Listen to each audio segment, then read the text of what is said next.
Hello student, welcome to my online classes. हम MSc final year के लिए theory of relativity पढ़ रहे थे। इसमें हमने पार्ट नंबर 12 तक कंप्लीट कर लिया था। आज हमारा पार्ट नंबर 13 रहने वाला है। यूनिट हमारी सेकंड चल रही थी एमजीएससी यूनिवर्सिटी के लिए, तो पर्टिकुलर रूप से है, पर जिस भी यूनिवर्सिटी के सिलेबस में थ्योरी ऑफ रिलेटिविटी है आप इस वीडियो को देख सकते हैं। तो प्रीवियस की जो वीडियो थी 12 नंबर जो पार्ट था उसमें हमने word line of A particle देखा था, जो कि अपने दो बेस पे देखा था, एक तो नल कॉन के बेस पे, एक प्रॉपर टाइम के बेस पे देखा था। तो होप्स हो कि आपने पीछे वाली वीडियो देख ली होगी। आज हम पार्ट नंबर 13 स्टार्ट करते हैं। इसमें जो हमारा टॉपिक रहने वाला है, इस टॉपिक का नाम है variation of mass with velocity. तो आप लोग हेडिंग डालना,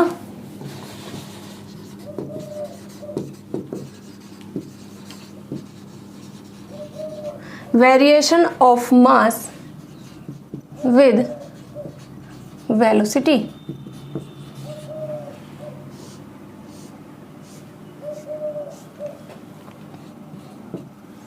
देखो, variation of mass with velocity, इसका मतलब किस में वेरिएशन आ रहा है आपको नाम से पता लग गया। किस में? मास में। किसके अलोंग आ रहा होगा तो आप कहोगे वेलोसिटी के अलोंग, यानी कि मास की बात होगी और वेलोसिटी की बात होगी। अब सपोज कर लो कि कोई पार्टिकल रेस्ट में है तो उसका मास कितना होगा?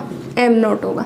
वेलोसिटी कितनी होती है? u होती है। तो variation of mass with velocity का जो फैक्टर आएगा वो आएगा m0 upon √1 minus u square upon c square is equals to क्या आएगा? m आएगा। ये क्या है? अपना variation of mass with velocity. और इसी को हमें क्या करना है? प्रूव करना है। तो इसके लिए हम क्या लेंगे? अपने पास सपोज कर लो, ये समझने के लिए लिखना मत अभी, कि अपने पास में दो फ्रेम होते हैं, एक एस फ्रेम होता है, एक एस डैश फ्रेम होता है। सपोज कर लो कि इसमें कोई पार्टिकल है, वो क्या कर रहा है कि मूव नहीं कर रहा, वो रेस्ट की पोजीशन में है एक में, और इसमें क्या है? मूव कर रहा है। अगर वो वाला पार्टिकल जो है एस डैश फ्रेम में मूव करता है, किसके अलोंग? एस के अलोंग। एक्सिस की बात करें, कौन सी एक्सिस आएगी? तो आप कहोगे एक्स एक्सिस के अलोंग। तो इस वाले में फ्रेम में जो मास आएगा वो तो क्या आ जाएगा? अपना m1 आएगा। अगर इसमें एस डैश वाले में बात करें तो मास क्या आ जाएगा? m1 डैश आ जाएगा।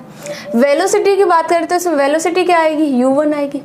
इसमें वेलोसिटी की बात करें तो कौन सी आ जाएगी? u1 डैश आ जाएगी। ये बात क्लियर है कि फ्रेम s होगा तो m1 u1, एस डैश होगा तो m1 डैश u1 डैश आ जाएगा। ठीक है, फिर हम क्या करेंगे? बीटा 1 डैश, तीन वैल्यू लेकर के इसको सॉल्व आउट करेंगे। फिर हमने प्रीवियस की जो वीडियो थी अपनी, जो यूनिट नंबर फर्स्ट की थी, उसमें एक वीडियो का जो टॉपिक था वो था अपना कंपोजिशन फार्मूला फॉर वेलोसिटी, जिसमें हमने दो फार्मूले फाइंड आउट करे थे। अलग अलग वेलोसिटी के लिए अलग अलग फाइंड आउट करा था। उस फार्मूले को लेकर के हम उसको सॉल्व आउट करेंगे, और ये फार्मूला हम लेकर के आएंगे, उसको हम क्या कहेंगे? Variation of mass with velocity. तो सबसे पहले तो ये लिख लो कि इसमें हमें प्रूव क्या करना है।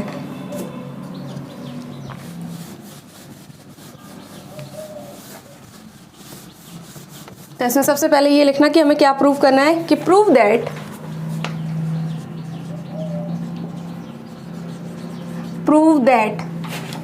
क्या प्रूव करना है? m equals to m0 upon √1 minus u square upon c square, where u is the velocity of the particle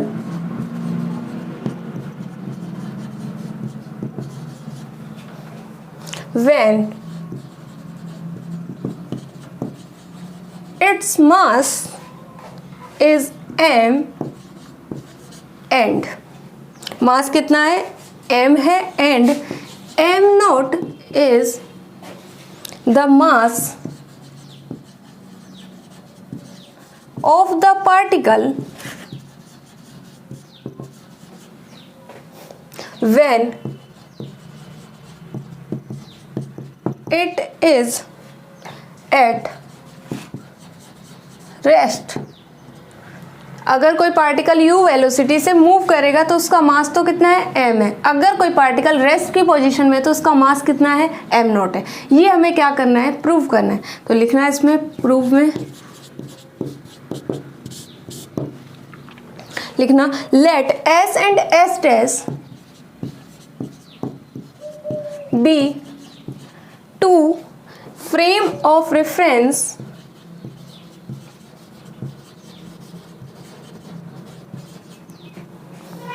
where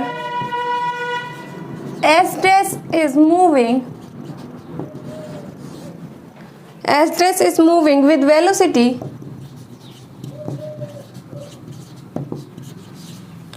with velocity v relative to s along positive direction of x-axis. Let m1 be the mass of particle moving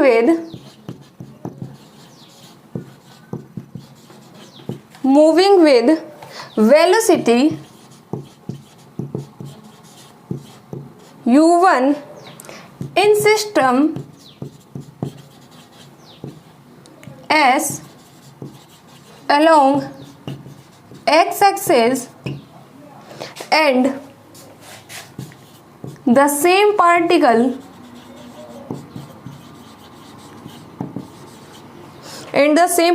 in system S dash with mass m1 dash and u1 dash velocity. Let देखो, जो अभी हमने starting में समझा था हमने वही लिखा है क्या कि हमारे पास में दो फ्रेम ऑफ रेफरेंस होंगे।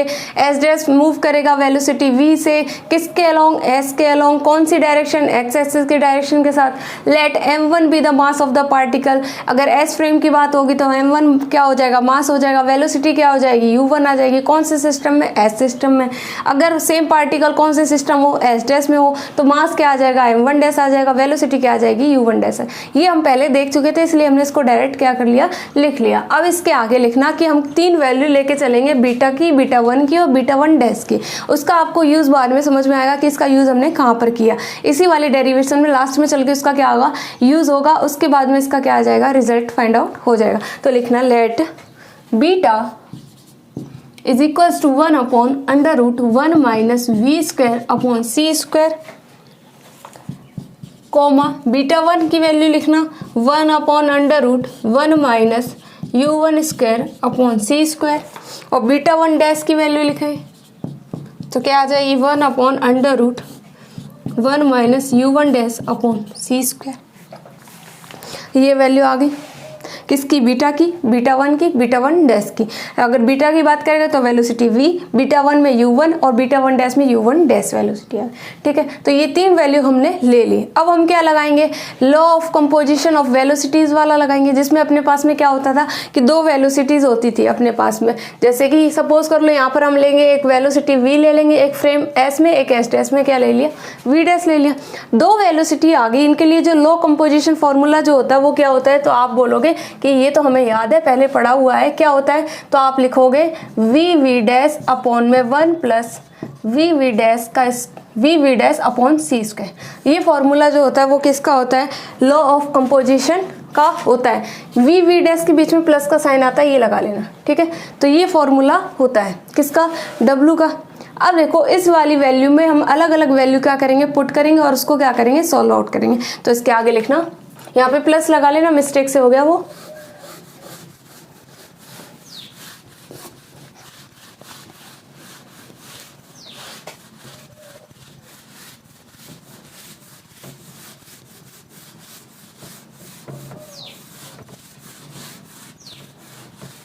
अब देखो लिखना बाई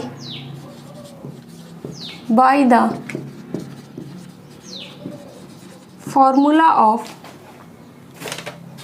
कंपोजिशन। क्या होता है, लिखना W is equals to v plus V dash upon 1 plus V dash upon C square. Put क्या पुट करेंगे, तो W की जगह तो क्या पुट करेंगे, u1 एंड v डैश की जगह पुट करेंगे u1 डैश। ये वैल्यू हमें क्या करनी है, पुट करनी है। तो पुट करेंगे तो वैल्यू क्या आ जाएगी, W की जगह तो u1 आ गया इज इक्वल्स टू v की जगह v आ जाएगा प्लस वी डैश की जगह क्या आ जाएगा, U one dash upon 1 plus V तो सेम आ गया, वी डैश की जगह क्या आ जाएगा, यू वन डैश अपॉन में क्या आ जाएगा, सी स्क्वायर। यहाँ तक समझ में आ गया। अब क्या करेंगे, इस वाली वैल्यू को इधर मल्टीपल कर दे तो क्या वैल्यू आ जाएगी, U one 1 plus V U one dash upon C square is equals to V plus U one dash. यहाँ तक वैल्यू आ गई। अब देखो आगे क्या करेंगे, इसको मल्टीपल कर दिया पहले, क्या आ जाएगा, यू वन आ जाएगा प्लस यू वन डैश और v अपॉन क्या आ जाएगा, C square is equals to V plus U one dash. ये वैल्यू आ गई आपकी। अब देखो इस वाली वैल्यू को इधर लेकर जाएंगे तो क्या आ जाएगा, यू वन और v को इधर ले आओ, यू वन माइनस वी हो गया। इस वाली टर्म को उधर साइड ले गए तो क्या हो जाएगा, यू वन माइनस क्या हो जाएगा, यू वन डैश वी, ये u है ना, अपॉन सी स्क्वायर, ये वैल्यू आ गई। अब बताओ यू वन डैश दोनों में कॉमन है ना, तो क्या आ जाएगा, U one minus V is equals to क्या कॉमन आ गया, यू वन डैश कॉमन आ गया, वैल्यू क्या आ जाएगी, 1 minus you one we upon C square. यहाँ तक की वैल्यू आ गई हमारी। अब देखो यहाँ से यू वन डैश की वैल्यू निकाल सकते हैं,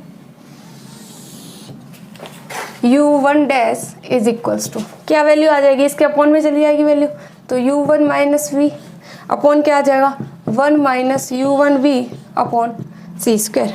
यहाँ तक की वैल्यू क्लियर हो गई। अब देखो जो हमारी बीटा वन और बीटा वन डैश जो वैल्यू आई थी ना, आप लोग उसको इक्वेशन नंबर 1 बोल देना। यहाँ पर जो 3 इक्वेशंस लिखी थी उसको इक्वेशन नंबर 1 और इसको इक्वेशन नंबर क्या कहते हैं, हम 2 कहते हैं। ठीक है, अब इसके आगे लिखना देन बीटा वन डैश और u one dash is equals to क्या आ जाएगा। तब हमें किसकी वैल्यू फाइंड आउट करनी है, बीटा वन डैश की और यू वन डैश की। यानी यू वन डैश की वैल्यू को किससे मल्टीपल कर दिया, तो आप कहोगे बीटा वन डैश से मल्टीपल कर दिया। तो बीटा वन डैश की जो वैल्यू थी वो अपनी क्या थी, उससे मल्टीपल करेंगे तो वैल्यू क्या हो गई, यू वन माइनस वी, ये तो थी अपनी पहले से यू वन डैश की, 1 minus you one we upon C square, ये वैल्यू तो थी। किससे मल्टीपल कर दिया, बीटा वन डैश से। तो बीटा वन डैश की जो वैल्यू थी वो लिखना आप लोग क्या थी, 1 upon under root 1 minus you one dash square upon C square, ये वैल्यू थी किसकी, बीटा वन डैश की, ये वाली वैल्यू थी। ये पुट कर दी और दोनों को क्या कर दिया, हमने मल्टीपल कर दिया। अब देखो beta one dash u one dash is equals to, इसको इजी फॉर्म में लिखें तो क्या आ जाएगा, यू वन माइनस वी, ये क्या हो जाएगा 1 minus you one we upon C square, और ये क्या हो जाएगा 1 minus you one dash square upon C square. इसकी पावर कितनी हो गई, 1/2 हो गई। यहाँ तक क्लियर हो गया। क्या करा, यू वन डैश की वैल्यू को बीटा वन डैश से मल्टीपल कर दिया और ये इक्वेशन हमारे पास में आ गई। ठीक है, अब इसको इक्वेशन नंबर आप 3 बोल दो। कौन सी इक्वेशन, इक्वेशन नंबर 3। इसके आगे लिखना बाई इक्वेशन 2, बाई इक्वेशन 2।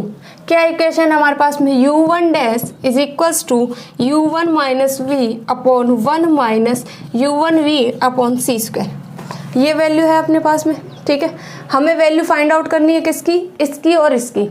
यानी कि यू वन डैश तो है ही, स्क्वायर की वैल्यू फाइंड आउट करने के लिए इसका स्क्वायर कर देंगे, सी स्क्वायर का इसमें डिवाइड दे देंगे, फिर क्या करेंगे 1 में से माइनस करेंगे तो इस वाली टर्म की वैल्यू आ जाएगी। एक इस टर्म की वैल्यू फाइंड आउट कर लेंगे, फिर जो 2 वैल्यू आएंगी ना वो दोनों इसमें पुट कर देंगे और उसको कंपैरिजन करेंगे, फिर हमारा क्या आ जाएगा, मास का फॉर्मूला आ जाएगा। तो लिखना you one dash square upon क्या कर दें, सी स्क्वायर। इसका स्क्वायर भी करना है और इसमें सी स्क्वायर का डिवाइड भी लगाना है। तो टर्म क्या आ गई, 1 upon C square U one minus we का square upon 1 minus you one we upon में सी स्क्वायर, और उसका क्या आ जाएगा, होल स्क्वायर। यहाँ तक की वैल्यू क्लियर हो गई। अब इसके आगे क्या करेंगे, 1 में से माइनस करना है इस टर्म को।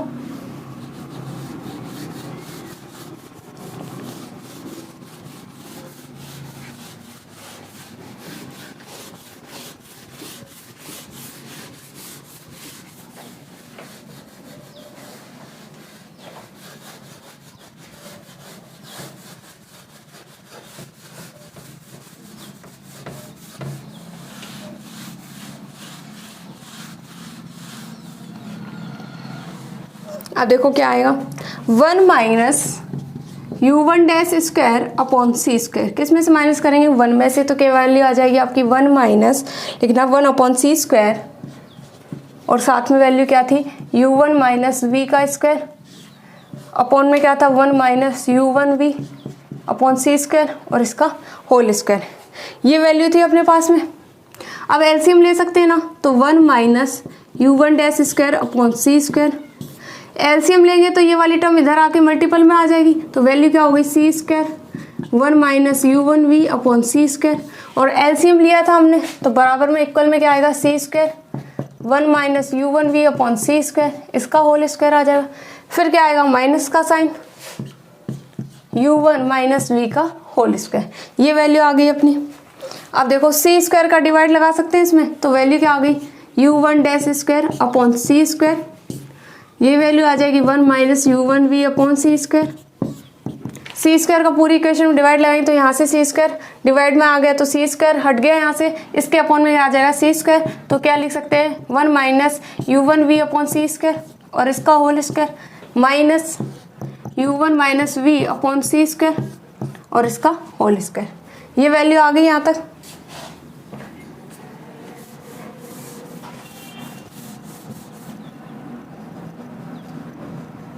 सी स्क्वायर के थोड़ी ना आएगा ब्रैकेट, सिर्फ इतने की ब्रैकेट है, ठीक है। अब इसके आगे देखना 1 minus u1 dash square upon सी स्क्वायर, ये वैल्यू क्या है 1 minus u1 we upon C square is equals to, देखो इसको क्या करेंगे अब स्क्वायर को खोल देंगे, ठीक है। वैल्यू क्या आ गई यहाँ से 1 माइनस माइनस प्लस क्या आ जाएगा u1 square we square c की पावर 4 फिर minus 2 u1 we upon C square, ये वैल्यू आ गई। माइनस इसकी वैल्यू को खोलेंगे तो क्या हो जाएगा आप बताओ u1 square plus we square upon में सी स्क्वायर भी है याद रखना, फिर क्या आ जाएगा minus 2 u1 we upon C square, ये वैल्यू आ गई। 1 minus u1 dash square upon सी स्क्वायर, ध्यान से करना कहीं कोई मिस्टेक हो जाए ना तो इसको आप करेक्ट कर लेना। 1 minus u1 we upon C square is equals to, देखो क्या आएगा 1 plus u1 square we square upon सी की power 4 minus 2 u1 we upon C square, bracket खोल देंगे माइनस से मल्टीपल होगा तो क्या आ जाएगा u1 square upon C square minus we square upon C square, minus minus क्या हो गया प्लस 2 u1 वी अपॉन में क्या आ गया सी स्क्वायर आ गया। यहाँ तक की वैल्यू आ गई। देखो ये वैल्यू और ये टर्म दोनों सेम है, माइनस की एक प्लस की एक कैंसिल आउट हो गई, क्या वैल्यू बची अपने पास में 1 minus u1 square upon C square 1 minus u1 we upon C square is equals to 1 minus, देखो u1 square upon C square minus we square upon C square, ये बताओ दोनों में 1 अपॉन सी स्क्वायर कॉमन आ जाएगा, माइनस भी दोनों term में है तो माइनस भी कॉमन आ जाएगा, तो वैल्यू क्या आ जाएगी माइनस 1 अपॉन सी स्क्वायर कॉमन निकाल लेंगे तो u1 स्क्वायर आ गया प्लस क्या हो गया वी स्क्वायर हो गया, साथ में अपने पास में कौन सी टर्म रह गई plus u1 square we square upon सी की पावर 4, ये वाली टर्म आ गई अपनी। अब देखो नेक्स्ट स्टेप में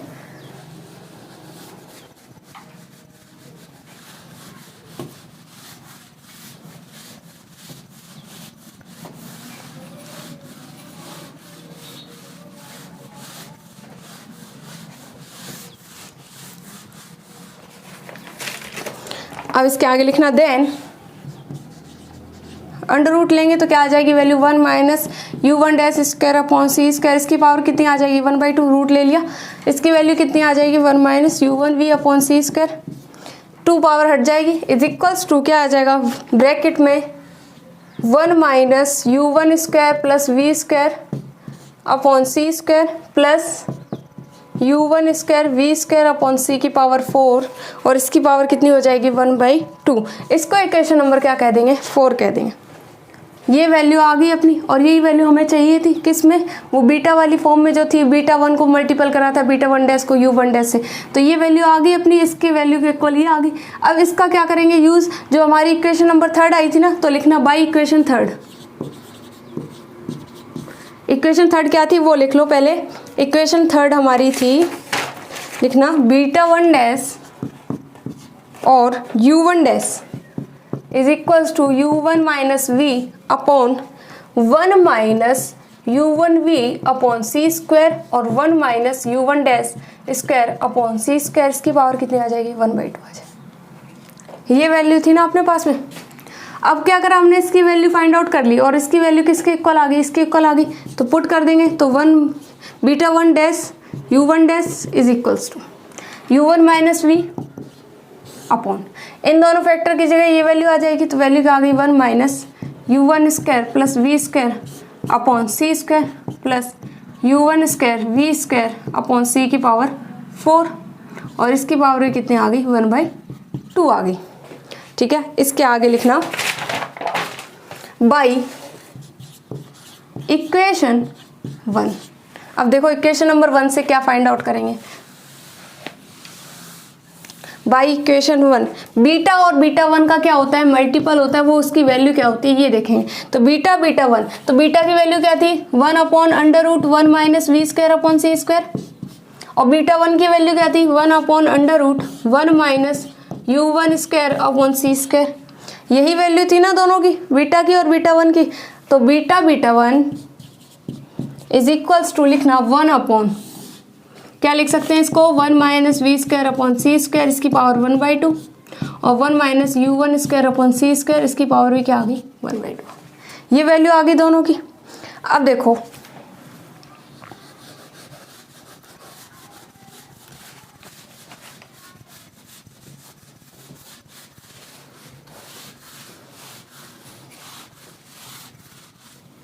इसको मल्टीपल करके सॉल्व आउट करेंगे तो बीटा 1 की वैल्यू क्या आ जाएगी, तो beta 1 is equals to 1 upon, क्या हो जाएगा 1 माइनस, दोनों को मल्टीपल करके सॉल्व आउट करेंगे तो 1 अपॉन सी स्क्वायर कॉमन आ जाएगा, क्या बचेगा u1 square plus we square, फिर साथ में क्या आ जाएगा अपने पास में plus u1 square we square c की पावर 4 और इसकी पावर कितनी आ जाएगी 1/2। ये वैल्यू किसकी आ गई, बीटा 1 की आ गई। इन दोनों को सॉल्व कर लिया, सिंपल फॉर्म में ही आ गया। अब जो इससे पहले जो हमारी इक्वेशन आई थी किसकी आई थी, जो अपन लोगों ने सॉल्व आउट करके दूसरे फॉर्म में बनाई थी बीटा 1 डैश की और u1 डैश की, तो उस वैल्यू में इसकी वैल्यू को पुट करेंगे। तो लिखना then by equation 4 will be, देखो इक्वेशन नंबर जो 4 थी हमारी कौन सी थी, देखो 1 माइनस, जो ये वाला फैक्टर है ना ये किस टर्म में आ गया, देखो beta 1 dash u1 dash is equals to u1 minus v था, ये वाला जो फैक्टर की वैल्यू थी उसी को हमने इक्वेशन नंबर 4 बोल रखा था ना। लास्ट वाले जो टर्म थे 2 मल्टीपल करा था, फिर हमने बीटा 1 डैश की u1 डैश की वैल्यू फाइंड आउट करी थी, उसको पूरे को क्या कह रखा था, इक्वेशन नंबर 4 कह रखा था। तो क्या करा, beta 1 dash u1 dash is equals to ये वैल्यू थी और उसके अपॉन में कौन सी वैल्यू थी, ये पूरी वैल्यू थी। इसका मतलब उसकी जगह क्या लिख सकते हैं, बीटा 1 लिख सकते हैं। तो यही लिखा हमने, u1 माइनस वी ऊपर की वैल्यू आ गई और साथ में क्या आ जाएगा बीटा 1। ये क्लियर हो गया। अब इसके आगे लिखना beta 1 dash u1 dash upon beta 1 is equals to, क्या आ जाएगा बीटा 1 अपॉन में लेके आ गए u1 माइनस वी, एक बीटा आ जाएगा मल्टीपल में, इसको इक्वेशन नंबर क्या कह दें 5th कह दें। यहाँ तक समझ में आ गया। अब क्या लेंगे कि जो पार्टिकल का जो मास है वो क्या है, कांस्टेंट है। तो m1 की वैल्यू अगर कांस्टेंट है तो वेलोसिटी भी मल्टीपल करेंगे तो उसके साथ क्या आ जाएगी, कांस्टेंट आ जाएगी। फिर क्या लेंगे, फ्रेम s और s डैश लेंगे, उसमें अलग अलग बीटा के लिए देखेंगे तो वो भी वैल्यू क्या आएंगी, कांस्टेंट आएंगी। उससे एक रिजल्ट निकल के आएगा, उसको हम क्या करेंगे, कंपेयर करेंगे और वो हमारा जो फॉर्मूला बनेगा वो बनेगा variation of mass with velocity. तो इसके आगे लिखना now if there are a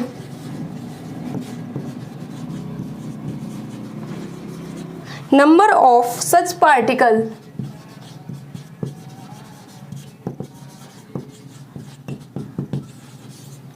moving along x-axis such that their masses and momenta are invariant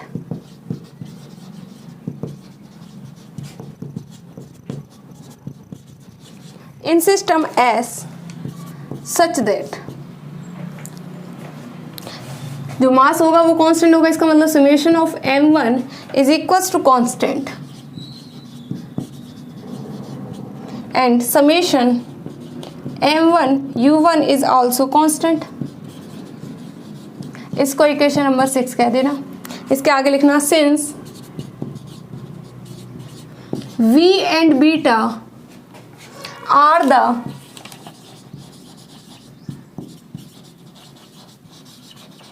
are the same for every particle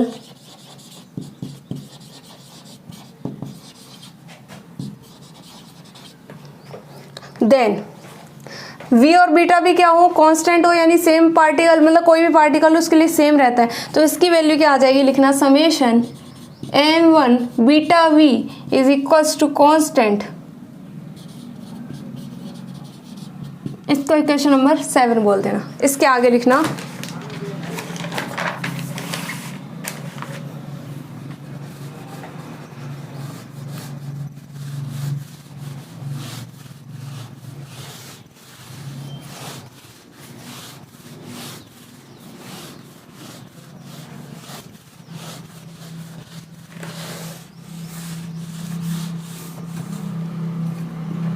अब इसके आगे लिखना summation m1 u1 beta is also constant. सारी value क्या आ गई, कांस्टेंट आ गई। इसको इक्वेशन नंबर 8 कह देना। नाउ इक्वेशन 8 में से किसको माइनस कर दे, 7 को, तो वैल्यू क्या बन जाएगी, देखो summation m1 u1 beta minus summation m1 beta v is equals to constant आ जाएगा। कॉमन निकालने तो क्या आ जाएगा, समेशन m1 बीटा कॉमन आ रहा है तो बीटा भी कॉमन निकाल लिया, क्या बन गया u1 minus v is equals to constant. इसको इक्वेशन नंबर 9 कह दो। अब इसके आगे देखना समेशन, अगर ये सारी वैल्यू कांस्टेंट है तो इसकी एक और वैल्यू क्या हो जाएगी, कांस्टेंट होगी। वो वैल्यू क्या आएगी, m1 beta 1 dash u1 dash upon beta 1। देखो जो बीटा u1 माइनस v की वैल्यू थी वो क्या थी, बीटा 1 डैश, यही वैल्यू तो आई थी ना, beta 1 dash u1 dash is equals to beta u minus v और साथ में क्या था, बीटा 1, बीटा 1, ये वैल्यू थी ना। अब वहाँ से बीटा की वैल्यू फाइंड आउट करेंगे तो वैल्यू क्या आ जाएगी, यहाँ से बीटा की वैल्यू फाइंड आउट इसके अपॉन में लेके आएंगे तो beta 1 dash u1 dash upon में क्या आ जाएगा, beta 1 is equals to beta u1 minus v, यही वैल्यू तो आई थी ना। तो हमने क्या करा कि बीटा u1 माइनस वी की जगह ये वाली वैल्यू पुट कर दी यहाँ पर, ये भी क्या आ जाएगी, कांस्टेंट आ जाएगी। इसको इक्वेशन नंबर 9 का सेकंड पार्ट कह देना, इसको 9 का फर्स्ट पार्ट कह देना। अब देखो इसके आगे लिखना अप्लाइंग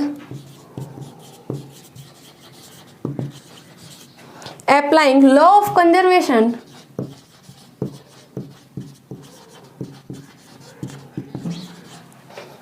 of momentum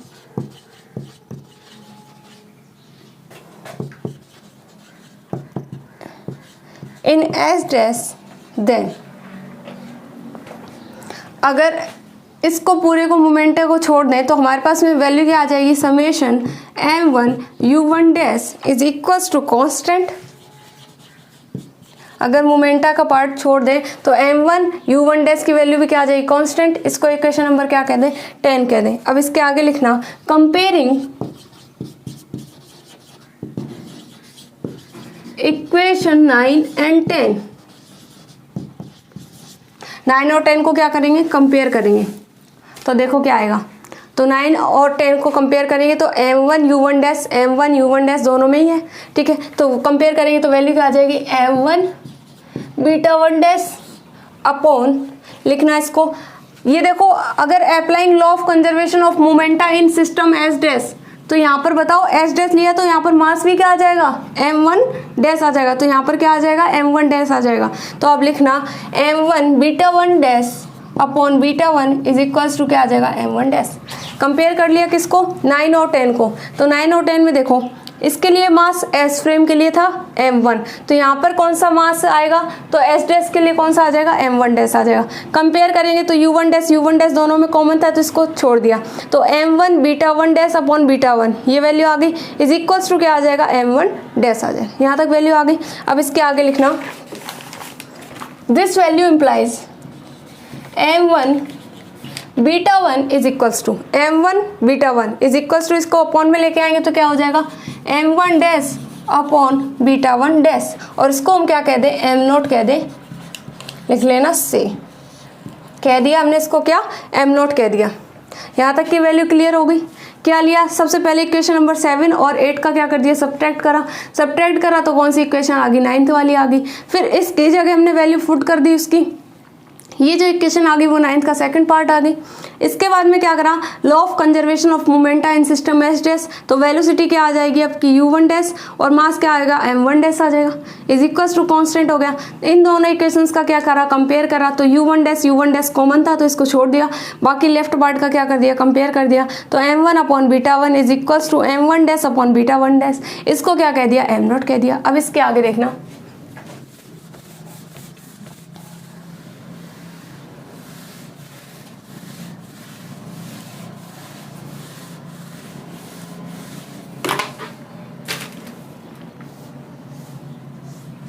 अब इसके आगे देखना, देन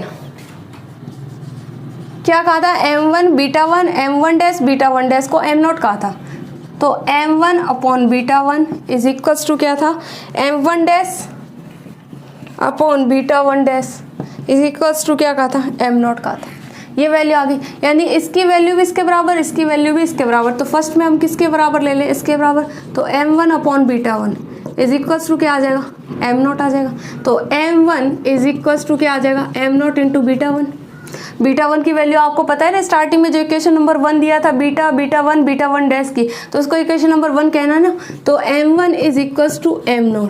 बीटा 1 की वैल्यू क्या थी, तो लिखना 1 upon under root 1 minus u1 square upon सी स्क्वायर, ये किसकी वैल्यू थी, बीटा 1 की वैल्यू थी, तो m1 इज इक्वल्स टू क्या आ गया, m0 upon under root 1 minus u1 square upon सी स्क्वायर। एक तो ये फैक्टर आ गया।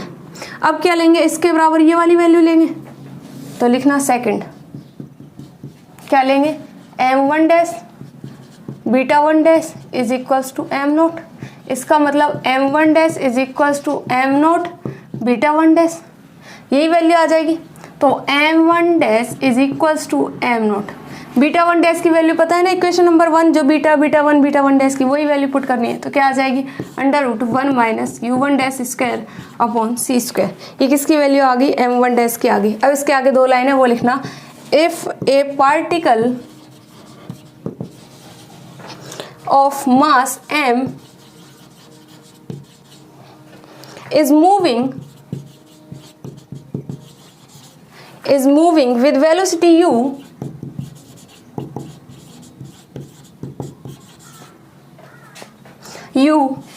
relative to that system, then अगर मास क्या ले लें, देखो m1 डैश लिया तो m0 अपॉन में, ये किसके लिए आ गया, s डैश फ्रेम के लिए आ गया, ये किसके लिए फ्रेम के लिए आया, तो आप कहोगे s फ्रेम के लिए आ गया। अगर हम कोई मास नॉर्मली क्या ले लें, m ले लें, ठीक है, जो वेलोसिटी u से मूव कर रहा हो या v से मूव कर रहा हो, और अपने पास में अगर रेस्ट की पोजीशन में, तो मास क्या आ जाएगा, m0 आ जाएगा। तो उसके लिए जो आपका variation of mass with velocity का जो फैक्टर आएगा, वो अगर जर्नल फॉर्म में लिखें तो किस फॉर्म में आएगा, तो आप लोग लिखोगे m is equals to m0 upon under root 1 minus u square upon C square. If u is less than c, then अगर u की वैल्यू c से बहुत छोटी हो तो m किसके लगभग अप्रॉक्स इक्वल आएगा, m0 के आ जाएगा। तो ये अपना कंप्लीट हो गया variation of mass with velocity. Hope so आपको समझ में आया होगा। प्रॉपर नोट्स बनाएं और एग्जाम की बेहतरीन तैयारी करें, साथ साथ में प्रैक्टिस करते रहें। बड़े बड़े टॉपिक है तो आपको थोड़े से टिपिकल लगते होंगे, पर 2-3 बार प्रैक्टिस करने पर आपको नॉर्मली ईजिली याद भी हो जाएंगे, ठीक है। तो इसके आगे की वीडियो में हम इससे रिलेटेड कुछ और टॉपिक पढ़ेंगे जो हमारा पार्ट नंबर 14 रहेगा, ठीक है। तो यहाँ तक की वैल्यू क्या आपने जो भी अपने पढ़ा है अभी तक, जो भी डेरिवेशन पढ़े हैं वो सारे कंप्लीट कर लेना। Thank you so much.